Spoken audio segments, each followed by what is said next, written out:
संतांना म्हणजे गुरूंना काय मागावं आशीर्वादाच्या स्वरूपामध्ये. एके ठिकाणी मी कीर्तनाला गेलो आणि कीर्तनाला गेल्यानंतर कीर्तन झाल्यानंतर तिथे महिला उभ्या केल्या लाईन, पंक्ता कशा बसतात तशा, गणेश महाराज आणि बसवल्या उभ्या होत्या. मी त्यांना विचारलं ह्या महिला कशाकरिता उभा आहे? ते म्हणजे महाराज तुम्हाला काहीतरी द्यावं लागते. काय द्यायचं नेमके यांना? यांना म्हणे नारळ द्या म्हणे. काय द्या? कशाकरिता? त्यांना 12-12 वर्ष झाले म्हणे लेकरं नाही म्हणे, जेणेकरून तुमच्या नारळाच्या प्रसादानं यांना लेकरू तरी होईल.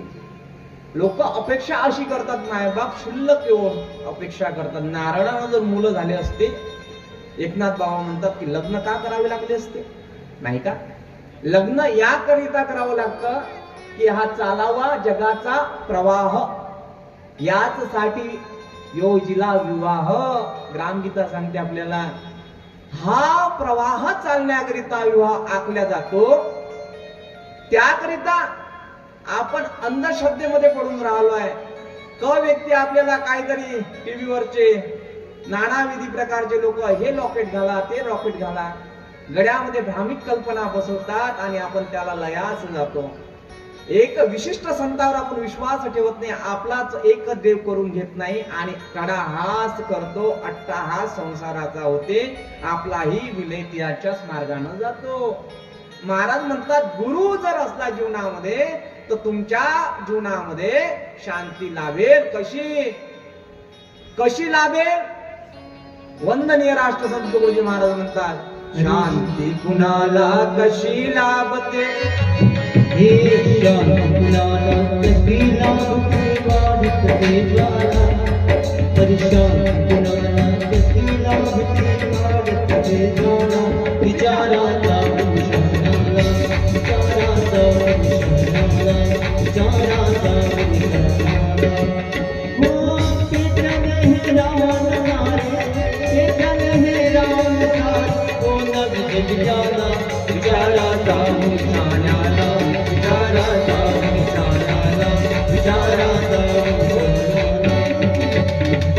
मनुष्याच्या जीवनामध्ये शांती आणि समाधान या दोन गोष्टी महत्वाच्या आहेत. डोक्याच्या वर्तने जात आहे ना तुमच्या?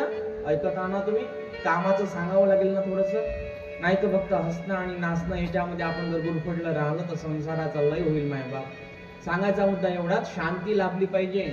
ती म्हणाल महाराज माझ्या घरात शांती शांती, मी बायकोचं नाव नाही विचारून राहिलो, ती शांती वेगळी आणि ही शांती वेगळी. शांती आणि समाधान दोन गोष्टी जीवनामध्ये जर असल्या तर असफल झालेला मनुष्य ही यशस्वीच्या मार्गाच्या टप्प्यावर जातो, हे निश्चित आहे. आशीर्वादाच्या स्वरूपात संताकडे काय मागावं? माय माता मंजुळेनं काय मागितलं? वंदनीय राष्ट्रसंत तुकडोजी महाराज तसे जन्मले नाही मायबाप. हा प्रसाद आहे संतांचा. संतांचा प्रसाद मिळण्याकरिता पात्रता निर्माण करावी लागते, तसा प्रसाद मिळत नसतो. हा प्रसाद त्या मायाबाईचा आहे, हा प्रसाद समर्थ सद्गुरू आडकोजी बाबांचा आहे. म्हणून हे राष्ट्रसंत जन्माला आले. संतांची 3 प्रकारे कृपा होत असते. एक स्पर्शाने कृपा होते, अवलिया संत पाहिले असतील, स्पर्शाने ती कृपा करतात नाही का? स्पर्श, चिंपुडा घेतील, एखादा दंडा मारतील, झाडू मारतील, चिमट्यानं काहीतरी किंवा थुंकी तरी फेकतील. स्पर्शाने कृपा करतात. काही संत शब्दाद्वारे कृपा करतात नाही का? आणि काही शब्द नेत्राने कृपा करतात. काही संत नेत्राने कृपा करतात, असं नुसतं पाहिलं की कल्याण होतं तुमचं, फक्त नेत्र त्यांचे. कासवांच्या मुलांना कधी तिला स्तन लावावे लागले नाही, कारण कासवींना स्तन नसतात. तिचे नेत्र एक बिंदू झाले, एक चरण झालं तरी त्यांचं पोट त्या मुलांचं भरतं, तरी त्यांच्यावरती कृपा होते. तशी संतांची कृपा नेत्राच्या द्वारेही होते. प्रसादाच्या स्वरूपामध्ये संत कृपा करतात, तोंडातला घास देतात. एक नेत्राने कृपा करतात आणि एक स्पर्शाने कृपा करतात. समर्थ सद्गुरू वंदनीय राष्ट्रसंत तुकडोजी महाराजांचा जर इतिहास पाहला, गीताचार्य महाराज असं म्हणतात त्यांच्या ग्रंथामध्ये, मायबाप माय मंजुळा माता आणि बंडूजी पंत इंगडे हे दोघं दाम्पत्य आहे. यावली या गावामध्ये राहत असताना कितीतरी दिवस झाले मुलंच नाही, बाळच नाही. म्हणून मंजुळा माई आपल्या माहेरी जाते. माहेर होत आडकोजी बाबांचं गाव, त्याला वरखेड असं म्हणतात. वरखेडला गेल्या आणि गेल्यानंतर वरखेडच्या मंदिरामध्ये आडकोजी बाबा बसलेले होते. पण आडकोजी बाबांवरही कृपा झाली मायबाईची. मायाबाई म्हणजे साक्षात संत आहे मायबाप, जिला ब्रह्मानंदाची टाळी लागलेली आहे मायाबाई. तुम्ही ज्या कथा ऐकल्या नाही ना त्या सांगण्याचा प्रयत्न करतो. ऐका, संतांचं चरित्र आहे. आणि वंदनीय राष्ट्रसंत तुकडोजी महाराजही संतच आहे मायबाप. सांगायचा मुद्दा एवढाच, मायाबाईची कृपा आडकुजीवर आणि आडकुजीची कृपा मंजुळेवर आणि मंजुळीची कृपा तुकडोजी बाबावर प्रसादाच्या स्वरूपामध्ये. गावामधून मायाबाई फिरत होत्या. जाता येता टिंगल उडवत होत्या. निंदा स्तुती हे दोन्ही शब्द विरुद्ध आहे. एक तर माणसानं स्तुती करू नये, एक तर माणसानं निंदाही करू नये. स्तुती करत असताना देवाची स्तुती केली पाहिजे, लोकांची स्तुती या तोंडातून निघाली नाही पाहिजे. लक्षात आलं का तुमच्या? कायिक, वाचिक आणि मानसिक तीन प्रकारचे पाप शास्त्रकारांनी सांगितले. जीवन जगत असताना कायिक, मानसिक, वाचिक या तिन्ही पापापासून निवृत्त जर तुम्ही व्हाल तर तुमचा पतित पावन झाल्याची राहत नाही. मायाबाई जेव्हा स्नान करायला जात होते नदीवर, तेव्हा पैजामा शर्ट घातलेला, कडक प्रेस केलेला व्यक्ती म्हणजे आडकोजी बाबा. आडकोजी बाबा थट्टा करायचे. अगं माये कुठे चालली? कुठे तुझ्या ब्रह्म? दाखवत का ब्रह्म? दाखवत का तुझ्यातला ब्रह्म आणि माझ्यातला ब्रह्म? दाखव दाखव. एकदा विचार केला मायाबाईनं, दोनदा केला, तीनदा केला, चारदा केला, पुन्हा पुन्हा तोच विचार समोर आला. आणि आडकोजी समोर येताच हात ठेवून दिला. स्पर्शाने कृपा करतात. लक्षात करा, स्पर्शाने कृपा करतात. आडकोजी बाबाच्या जसं डोक्यावर हात ठेवला, हो तसे ब्रह्मची निजंग असा हा संतांचा संग. असा हा संतांचा संग. असा संतांचा संग. हात ठेवला मायाबाईनं आणि तुझ्यातला आणि माझ्यातला ब्रह्म एक हा दाखवला. आणि तेव्हापासून त्या स्पर्शाने एवढी कृपा झाली आडकोजी बाबावर की स्वतःच्या अंगातले कपडेही ते विसरले. दिगांबर अवस्था धारण झाली. मायबाप चरित्र खूप मोठं आहे, पण थोडक्यामध्ये सांगण्याचा प्रयत्न करून राहिलो. अंगावरचे कपडे गेले, दिगांबर अवस्था धारण झाली. खायचं प्यायचं लक्ष राहिलं नाही. ब्रह्माची टाळी वाजली आणि बस विचारामध्ये तल्लीनता आहे. एके दिवशी मंजुळा आईनं गावामध्ये यावं वरखेडला. आणि वरखेडला आल्यानंतर मला मूल होत नाही म्हणून प्रसाद आशीर्वादाच्या स्वरूपामध्ये आडकोजी बाबाकडे जावं. आलं का लक्षात? आडकोजी बाबा मंदिरामध्ये आहेत, आश्रमामध्ये आहे. आणि एका भक्तानं त्यांना आंब्याचा प्रसाद दिलाय. लक्षात घ्या, आंब्याचा प्रसाद दिलेला आहे. अशा अवस्थेमध्ये तेवढ्यात मंजुळा माता चरण स्पर्श करते. कोणाचा? ऐका, ऐकत आहा ना सर्वजण? आडकोजी बाबाचा चरण स्पर्श करत असताना आडकोजी बाबाच्या हातात प्रसाद होता. त्याला आंबा असं म्हणतात. प्रसादाचं वैशिष्ट्य आहे, दुकानामध्ये अशापर्यंत साखर राहते. तीच साखर जर घरामध्ये आणली तर डब्यातली साखर होते. तीच साखर वाटीमध्ये आणून इथे ठेवली तर ते प्रसाद होते. किती तिचं प्रारब्ध म्हणावं साखरेचा. काळ रूप बदलतो, स्थिती बदलते आणि लयाची उत्पत्ती प्रसादामध्ये होते. माझ्या शब्दाकडे एकूण एक लक्ष करा तुम्ही. सांगायचं तात्पर्य एवढंच, आडकोजी बाबांनी प्रसादाच्या स्वरूपात चोखत होते आंबा. आंबा तो चोखत होते. आंबा चोखत असताना मंजुळा माय यावी आणि मंजुळेनं म्हणावं, बाबा कृपा करा, आशीर्वाद द्या. त्या क्षणाला तो चोखणारा आंबा बाबांना घ्यावा आणि प्रसादाच्या स्वरूपात माय मंजुळीच्या तोंडाला लावावा. तुझा आंबा मला दे, माझा आंबा तू घे. शब्द निघाले कोणाच्या मुखातून? आडकोजी बाबाच्या. आणि पाहता पाहता दिवसांमागून दिवस निघाले आणि यावली या क्षेत्रामध्ये खंजेरी वाजवणारा संत, जगाच्या पाठीवर ज्याने जापानला जाऊनही खंजेरी वाजवली असा असणारा संत, वंदनीय राष्ट्रसंत तुकडोजी महाराजांची खंजरी खंजरी खंजरी खंजरी मेरी रोज बजेगी खंजरी, ओ मेरी रोज बजेगी खंजरी.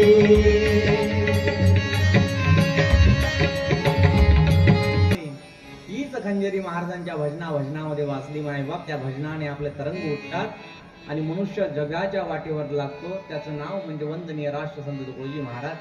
जन्माला आले मायबाप. सांगायचं तात्पर्य, माय मंजुळेनं कोणाकडे आशीर्वाद मागितला? संताकडे मागितला. याकरिता हा दृष्टांत सांगितला, कथा सांगितली मायबाप. सांगायचं तात्पर्य एवढं, संताकडे काय मागावं, कशा स्वरूपात मागावं आणि कोणत्या संताकडे काय मागावं, याची जर आपल्याला मीमांसा असली तर आपलं जीवन सफल झाल्याशिवाय राहत नाही. ज्याच्याकडे साधनेचा अभाव आहे, विवेकाची त्राप्तिकता नाही आहे आणि ज्याच्याकडे वैराग्य नाही, त्याच्याकडे आपण मागणी करतो. देखाव्याच्या स्वरूपामध्ये आपण धावतो. देखावा, माणसाला वरून वरून चांगलं दिसणारे लोक खरेच चांगले असतील यात संशय आहे मायबाप. वरून दिखण्यावर जाऊ नये माणसानं, सहज असलं पाहिजे माणसानं. ज्ञानोबा म्हणतात ज्ञानेश्वरीमध्ये, सहज बोलती रेखेची वाहणी ते लागता पुरे लागे धनी, ते म्हणती उघडली खाणी रूपाची. या माणसानं जीवनामध्ये सहज असलं पाहिजे. सहजतेमध्ये एवढी ताकद आहे मायबाप. माणूस सहज बोलला पाहिजे, सहज राहिला पाहिजे, सहज वागला पाहिजे, सगळं काही सहज झालं पाहिजे. नाही तर काही काही ज्यांना शुद्ध बोलता येत नाही ते पण बोलायचा प्रयत्न करतात, नाही का?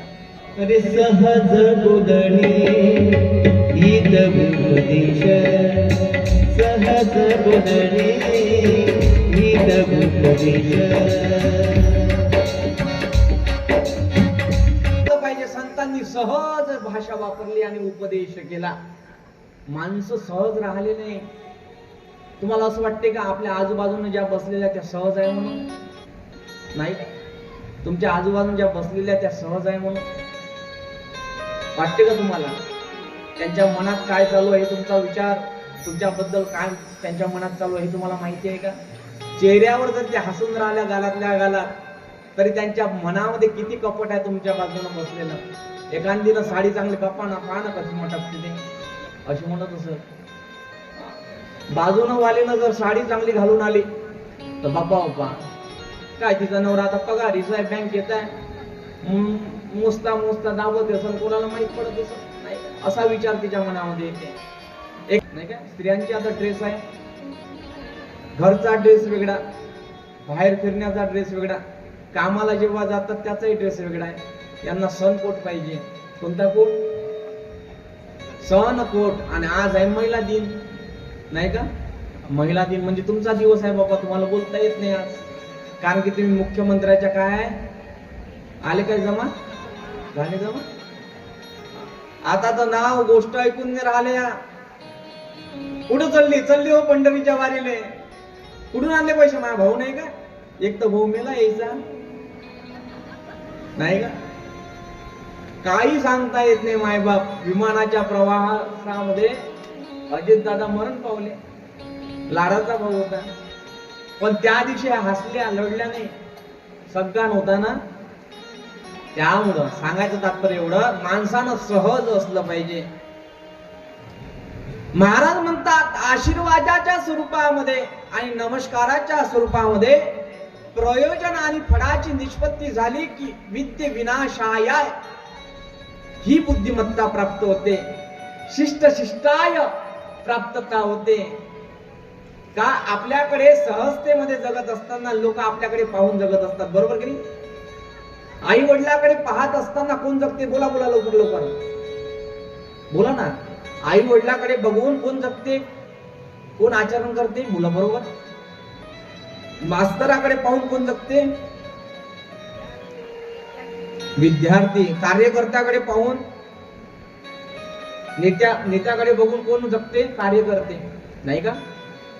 संतांच्या कडे पाहून जगणारा हा अखंड सप्ताह आहे, समाज आहे. म्हणून संत होण्याकरिता परीक्षा द्यावी लागते आणि त्या परीक्षेची तादृकता म्हणजे आचरणातून आहे. बिहेवियर महत्वाचं आहे, तुमचं आचरण चांगलं आहे की नाही आहे हे पाहता. एक श्रेष्ठ आचरता तैसा पाहुजीन वर्तते तैसा. बंकट स्वामी महाराजांचं नाव ऐकलं असेल संतांचं. बंकट स्वामी महाराज संत आहे पंढरपूरचे. काकडा करायचे आणि त्या काकड्याला बाल गंधर्व ऐकायला यायचे बाबा. प्रसंग सांगायचं तात्विक अर्थ, स्वामींच्या काकड्याला येऊन कोण म्हणाय बसायचे बाल गंधर्व. मग शिष्याने म्हटलं एवढे मोठे बाल गंधर्व तुमच्या, बाल गंधर्व म्हणजे नाटक करणारे, नाटक करणारे तुम्हाला ऐकायला काकडा ऐकायला येतात, एखाद्या वेळेस नाटक पाहायला तुम्ही जा ना. कोण म्हणायला लागले असं? बंकट स्वामी आश्रमामध्ये असणारे जे शिष्य आहेत ते म्हणायला लागले. तेव्हा बंकट स्वामींना असं म्हटलं, जर मी यांच्या नाटकाला पाहायला गेलो, मी यांच्या नाटकामध्ये जर बसलो तर माझे जे शिष्य मंडळी आहे ते तर गौतमी पाटलाच्या नृत्याला जातील, नाटक तर बाजून राहील. माझं आचरण यांचा प्रभाव पडतो, माझ्या आचरणाचा प्रभाव यांच्यावर पडतो. माझी शाप यांच्यावर पडली पाहिजे, नव्हे तर माझी गाय शाप झाली नाही पाहिजे.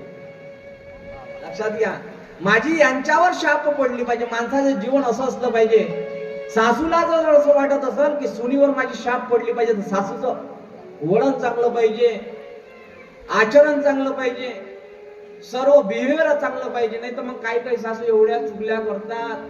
तुमच्या गावची गोष्ट, हा देव म्हणायला लागले मी कंठात ठेवतो, तुम्हाला ठेवायचं असेल तर पोटात तुम्ही ठेवू शकता, नाही का?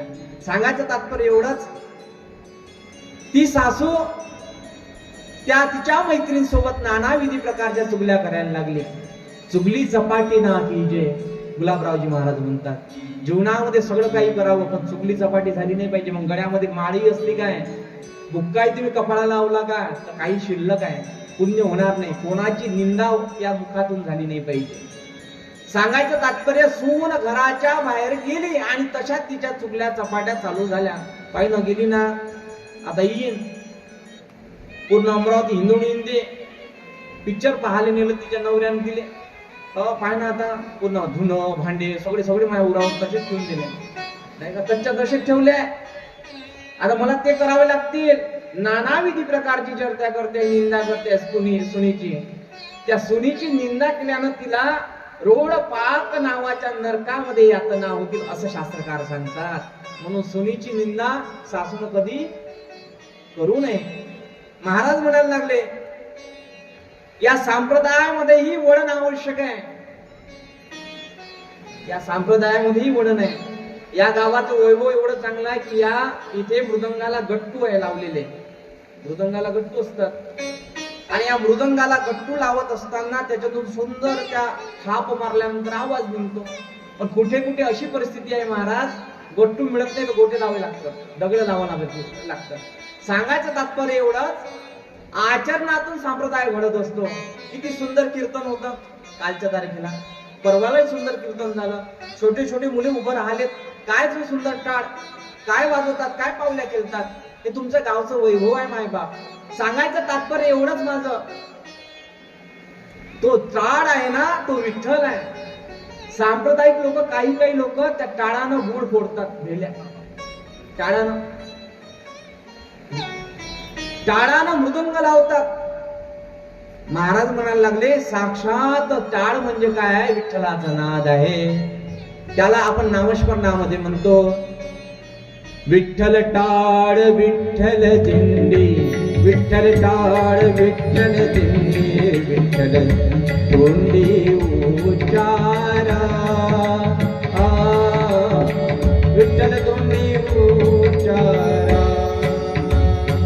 विठ्ठल टाळ विठ्ठल दिंडी, विठ्ठल तोंडी उच्चारा, विठ्ठल तोंडी उच्चारा. हा विठ्ठल टाळ आहे, नाद आहे. विठ्ठल टाळ विठ्ठल दिंडी, विठ्ठल तोंडी उच्चारा. उच्चार देवाचं नामस्मरण झालं पाहिजे. मी का सांगू राहिलो, हे संत चरित्र आहे. या संतांच्या चरित्रामध्ये 3 अक्षराला खूप महत्व आहे. त्याचं नाव आहे विठ्ठल. विठ्ठल विठ्ठल, ज्यांना हृदयाचे स्पंदन वाढतात, ज्याला हृदय विकाराचा झटका येत असेल, कमी करण्याचं प्रमाण म्हणजे विठ्ठलाचा नाद आहे. विठ्ठल टाळी विठ्ठल विठ्ठल विठ्ठल विठ्ठल जरी तरी तुम्ही मुखातून म्हटलं जडीस तरी कुठे असला तरी तुमचं काम सक्सेस जात. एवढं पतित पावन हे नाव आहे. म्हणून महाराज म्हणायला लागले श्रेष्ठ संप्रदायाचा श्रेष्ठ वसा आहे. मोठ्यांची परंपरा आम्हाला साजरी करायची आहे. देऊनी या जीव वडिले साधिले ठाव याचा धरीन अभिमान करीते आपुले जाण. याचा आपण अभिमान धरायला पाहिजे. म्हणून शास्त्रकार म्हणायला लागले कदा करणे या कशाकरिता मंगलाचरण करावं लागतं. एवढी ज्यांची चांगली फळं मिळतात म्हणून हे मंगलाचरण करावं लागतं. या मंगलाचरणाची परिस्फूर्ती मंगल आदीनी मंगल कदानी मंगल मध्यानी सर्व बाजूनी मंगल करावं लागतं. उठताना बसताना सगळ्यांचं मंगल व्हावं याकरिता मंगल करावं लागतं. म्हणजे चांगलं करावं लागतं. दुसऱ्याचं चांगलं व्हावं दुसऱ्याचं कल्याण व्हावं ही भावना ज्यांच्या अंतकरणामध्ये झाली त्याचा सदैव मंगल झाल्याशिवाय राहत नाही. आणि या श्लोकामध्ये शास्त्रकार असं म्हणतात मंगलादीनी मंगल ध्यानी मंगल अंतानी हा शस्त्रानी प्रथमे. शस्त्रामध्ये मंगलाला खूप अतीत पावन दिलेलं आहे. या संत चरित्राचं जे मंगल स्वरूपाचं महात्म्य इथे संपूर्ण झालं. एकदा सुंदर नाम संकीर्तन होईल. ज्ञानोबाराया माझ्या तुकोबाराया ज्ञानोबाराया माझ्या तुकोबाराया ज्ञानोबाराया माझ्या तुकोबाराया. गाणी वाजवत सर्वांनी आनंदामध्ये ज्ञानोबाराया हे शंभो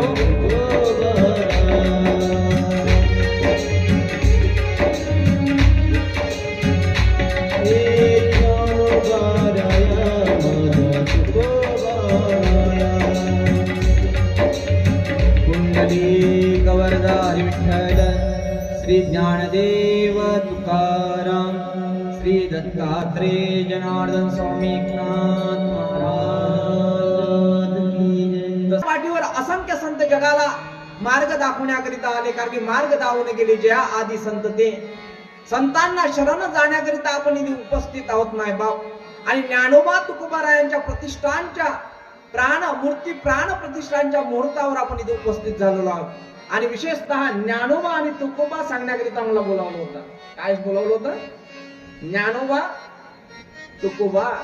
ज्ञानोबा आणि तुकोबा म्हणजे साधी गोष्ट नाही माय बाप करून घेण्याकरिता. ज्ञानोबा सांगता सांगता 1 वर्ष कमी पडेल. किती? ज्ञानोबा म्हणजे आताचे नाही आहे पूर्वीचे नाही जे अनादी कालापासून आहे चालत आलेली परंपरा आहे. ज्ञानोबा रायांचे 108 अवतार झाले. माहिती आहे का कुणाला? ज्ञानेश्वर महाराज यांचे 108 अवतार झाले आहे. यांच्या फक्त इतिहासामध्ये 14 पिढीचं नाव दिलेलं आहे. 14 पिढी. यांचे मूळ कोण होते तर त्र्यंबक पंत जे आधीपासून सुरुवात आहे. सांगायचं तात्पर्य ज्ञानोबा रायांचं चरित्र पाहत असताना ज्ञानोबा रायांना अवतार घेण्याचं काम का पडले या पृथ्वी तलावावर हे चिंतनीय बाब आहे. महाराजांनी अवतार का घेतला? कोणाकरिता घेतला? जड जन जीवाच्या उद्धारा करण्याकरता अवतार घ्यावा लागला ज्ञानोबा रायांना.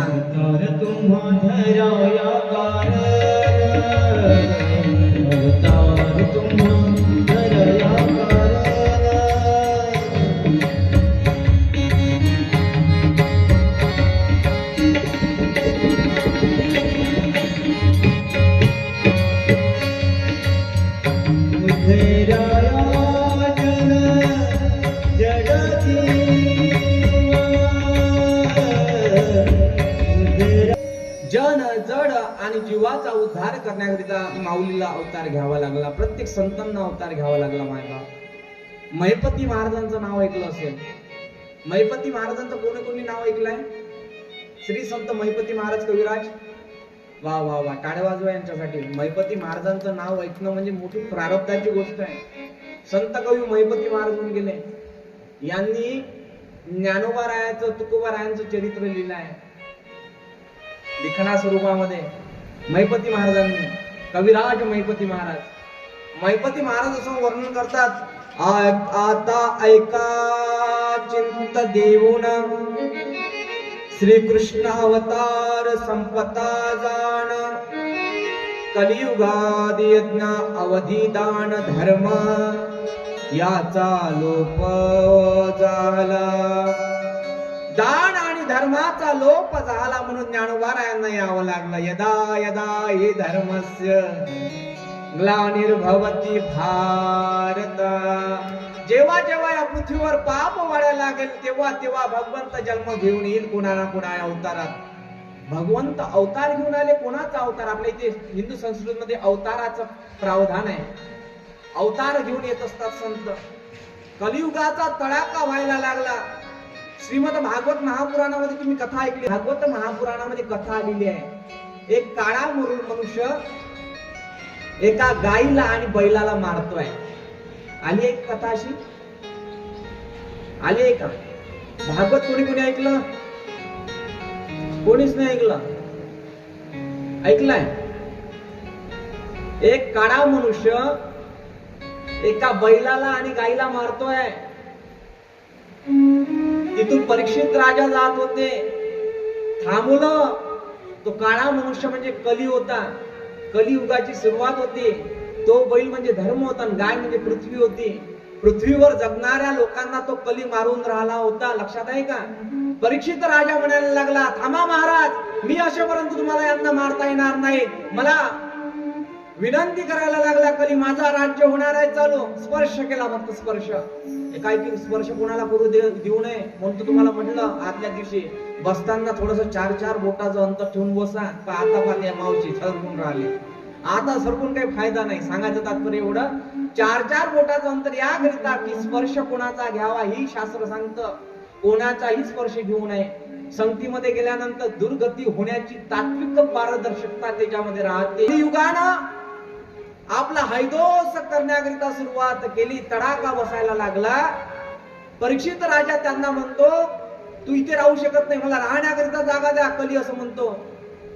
4 जागा देतात. समाधान मिळत नाही. 5वं स्थान स्वर्णामध्ये देतं. स्वर्णामध्ये म्हटल्यानंतर पापाच्या स्वरूपामध्ये जे कमावलेलं धन आहे असं स्वर्ण. जरासंघाचा मुकुट असतो. त्या जरासंघाच्या मुकुटामध्ये ते कली जाऊन बसतात. तोच जरासंघाचा मुकुट परीक्षित राजा धारण करतो आणि शिकारीला जातो. तहान लागते, शमिक ऋषीच्या आश्रमात जातो. शृंगीचा श्राप ऐकलं की नाही? मी भागवत सांगायला नाही आलोय, मला संत चरित्र सांगायचं आहे.